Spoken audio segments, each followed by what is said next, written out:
صل على محمد وآل محمد اللهم صل على ಅಸ್ಸಲಾಮು ಅಲೈಕುಂ ವರಹಮತುಲ್ಲಾಹಿ ವಬರಕಾತು. ಬಿಸ್ಮಿಲ್ಲಾ ವಲ್ಹಮ್ದುಲಿಲ್ಲಾ ವಸ್ಸಲಾತು ವಸ್ಸಲಾಮು ಅಲಾ ಅಶ್ರಫಿಲ್ ಮುರ್ಸಲೀನ್ ವ ಅಲಾ ಆಲಿಹಿ ವಸ್ವಹ್ಬಿಹಿ ಅಜ್ಮഈನ್. ಅಮ್ಮಾ ಬಾದ್.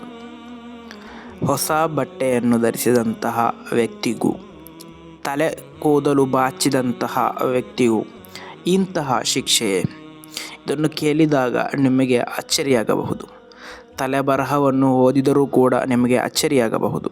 ಆದರೆ ಇದರ ಸತ್ಯಾಂಶವನ್ನು ಹದೀಸ್ ಮೂಲಕ ತಿಳಿಯೋಣ.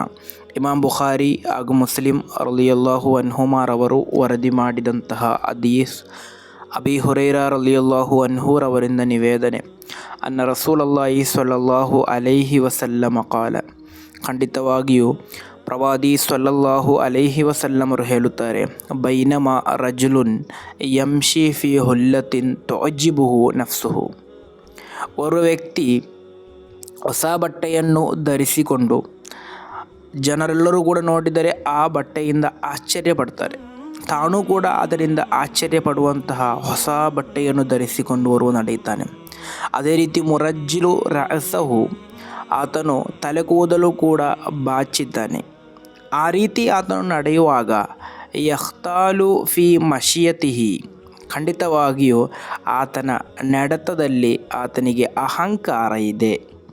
ತಾನು ಹೊಸ ಬಟ್ಟೆಯನ್ನು ಧರಿಸಿ ಕೂದಲು ಬಾಚಿ ಒಳ್ಳೆಯ ಸ್ಟೈಲಾಗಿ ನಡೆಯುವಂತಹ ಸಂದರ್ಭದಲ್ಲಿ ಆತನ ಮನಸ್ಸಿನೊಳಗೆ ಅಹಂಕಾರ ಬಂದಿದೆ.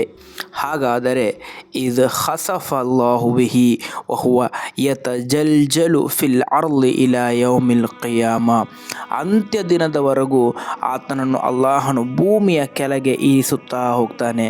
ಅಂದರೆ ಆತನಿಗೆ ಭೂಮಿಯ ಅಡಿಯಲ್ಲಾಗಿದ್ದಾನೆ. ಅಂತ್ಯ ದಿನದವರೆಗೂ ಭೂಮಿಯ ಅಡಿಗೆ ಪಾತಾಳಕ್ಕೆ ಆತನು ಹೋಗ್ತಾ ಇರ್ತಾನೆ ಎಂದು. ಇನ್ನು ನಾವು ತಿಳಿಯಬೇಕಾದುದು, ಆ ವ್ಯಕ್ತಿ ಮಾಡಿದ ತಪ್ಪು ಏನೆಂದರೆ ಅಹಂಕಾರವಾಗಿದೆ. ಹೊಸ ಬಟ್ಟೆ ಧರಿಸುವುದು ತಪ್ಪಲ್ಲ, ತಲೆ ಕೂದಲು ಬಾಚುವುದು ತಪ್ಪಲ್ಲ. ಕಾರಣ ಅಲ್ಲಾಹನು ಸೌಂದರ್ಯವನ್ನು ಇಷ್ಟಪಡ್ತಾನೆ. ಆದ್ದರಿಂದ ಸೌಂದರ್ಯವಂತರಾಗಬೇಕು ನಾವು. ಅದೇ ರೀತಿ ನಮ್ಮ ಬಟ್ಟೆಯಲ್ಲೂ ನಮ್ಮ ವೇಷದಲ್ಲೂ ಕೂಡ ನಾವು ಸೌಂದರ್ಯವಂತರಾಗಬೇಕು. ಆದರೆ ಆ ಸಂದರ್ಭದಲ್ಲಿ ನಮ್ಮ ಹೃದಯದಲ್ಲಿ ಅಹಂಕಾರ ಬರಬಾರದು. ಅಹಂಕಾರ ಬಂದರೆ ಎಲ್ಲವೂ ವೇಸ್ಟ್. ಆದ್ದರಿಂದ ಈ ವ್ಯಕ್ತಿ ಭೂಮಿಯ ಪಾತಾಳಕ್ಕೆ ಇಳಿಯಲು ಕಾರಣ ಆತನಿಗೆ ಅಹಂಕಾರವಿತ್ತು ಎಂಬುದಾಗಿದೆ. ನಿಮಗೆಲ್ಲರಿಗೂ ಒಂದು ಸಂಶಯ ಇರ್ಬೋದು, ಇಂದು ಅದೆಷ್ಟೋ ಜನರು ಈ ರೀತಿ ಫ್ಯಾಷನ್ನಲ್ಲಿ ಅಹಂಕಾರದಿಂದ ನಡೆಯುವಂತಹ ವ್ಯಕ್ತಿಗಳಿದ್ದಾರೆ ಎಂದು. ಆದ್ದರಿಂದ ಅವರು ಯಾರೂ ಕೂಡ ಭೂಮಿಯ ಪಾತಾಳಕ್ಕೆ ಹೋಗ್ತಾ ಇಲ್ವಲ್ಲ ಎಂದು ಖಂಡಿತವಾಗಿ ನಾವು ತಿಳಿಯಬೇಕಾದುದು, ಪ್ರವಾದಿ ಸಲ್ಲಲ್ಲಾಹು ಅಲೈಹಿ ವಸಲ್ಲಮರ ಈ ಉಮ್ಮತ್ತಿಗೆ ಅಲ್ಲಾಹನು ಇಹಲೋಕದಲ್ಲಿ ಆ ರೀತಿಯಾದಂತಹ ಶಿಕ್ಷೆಯನ್ನು ನೀಡ್ತಾ ಇಲ್ಲ. ಅದು ಪ್ರವಾದಿ ಸಲ್ಲಲ್ಲಾಹು ಅಲೈಹಿ ವಸಲ್ಲಮರಿಗೆ ಕೊಟ್ಟಂತಹ ಒಂದು ಮಾತಾಗಿದೆ. ಆದ್ದರಿಂದ ನಾಳೆ ಪರಲೋಕದಲ್ಲಿ ಅಂತಹ ಶಿಕ್ಷೆಗೆ ಈ ಇಹಲೋಕದಲ್ಲಿ ವಸ್ತ್ರವನ್ನು ಧರಿಸಿ ಅಹಂಕಾರವನ್ನು ಪಟ್ಟು ನಡೆಯುವಂತಹ ವ್ಯಕ್ತಿಗೆ ಸಿಗಲಿದೆ. ಆದ್ದರಿಂದ ನಾವು ಸೌಂದರ್ಯವಂತರಾಗಬೇಕು, ಹೊಸ ಬಟ್ಟೆಯನ್ನು ಧರಿಸಬೇಕು, ತಲೆ ಕೂದಲು ಬಾಚಬೇಕು. ಆದರೆ ಈ ಸಂದರ್ಭದಲ್ಲೆಲ್ಲ ನಮ್ಮ ಹೃದಯದಲ್ಲಿ ಅಹಂಕಾರ ಬರದಂತೆ ನಾವು ನೋಡಿಕೊಳ್ಬೇಕು. ಒಂದು ಅಧಿಕಾರ ಸಿಕ್ಕರೆ ಸಾಕು, ಮನಸ್ಸಿನೊಳಗೆ ಅಹಂಕಾರ ಬರುವಂತಹ ಈ ಒಂದು ಕಾಲದಲ್ಲಿ ನಮಗೆ ಎಷ್ಟೇ ಸ್ಥಾನ ಸಿಕ್ಕರೂ ಕೂಡ, ಎಷ್ಟೇ ಒಳ್ಳೆಯ ಬಟ್ಟೆ ಇದ್ದರೂ ಕೂಡ, ಎಷ್ಟೇ ಸೌಂದರ್ಯವಂತರಾದರೂ ಕೂಡ ನಮಗೆ ಅಹಂಕಾರ ಬರದಂತೆ ನಾವು ನೋಡಿಕೊಳ್ಬೇಕು.